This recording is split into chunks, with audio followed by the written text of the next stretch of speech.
It seems everyone is talking about El Nino, but what is it really? Well, meteorologist Elena Rusk has a look ahead at our winter forecast and what we can really expect from El Nino here in Kern County. Have you guys been hearing people talk about El Nino? Yes. Oh, yeah. What do you think El Nino means? What is it? The year of rain.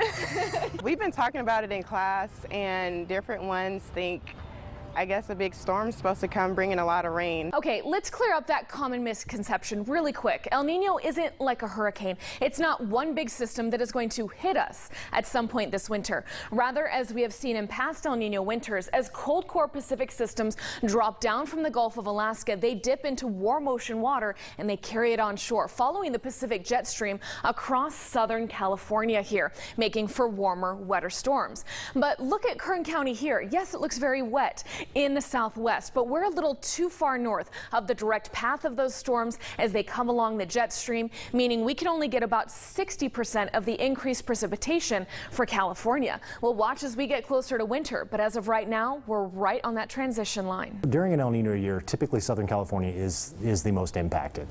We're right on that fringe line in Kern County and where the moisture, if that jet stream pushes up and gets that moisture into us, so that can be our limitation. It would feel typical because every time there's a forecast with rain in it, it either goes north or goes south, or but I don't know. I'm optimistic. I think something's going to happen. Southern California, they need it also. We all need it in California, but this is where our food grows, in the valley. So, you know, I think that we definitely need the rain here more than in Southern California because this is our food source. Besides the storm track, another limitation, of course, is our infamous valley rain shadow. The way the mountains work, they kind of block the rain, so rain falls on the wet side of the mountains and the dry side.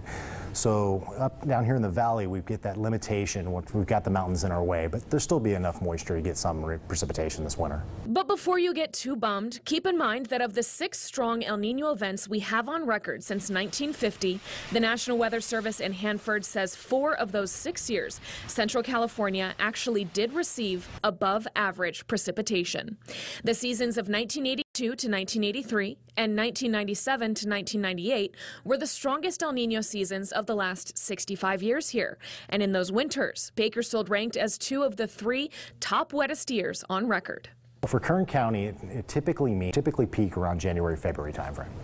There's not specifically a range that can be expected with additional rainfall, though we still would likely see at least normal, if not above. We could see up into the 10 inches possibly. So if you look at California's drought in the last 4 years, it still sits at exceptional, the highest and worst level. Bakersfield has only received about 2/3 of our average rainfall the last several years. In fact, in the last 12 months, Bakersfield has received more than an inch below our average of 6 inches and 47 hundredths. So let's say this is a strong El Nino year and we do get above average rain in Kern County. What does that mean for the local drought? Well, it's going to set us on the right course.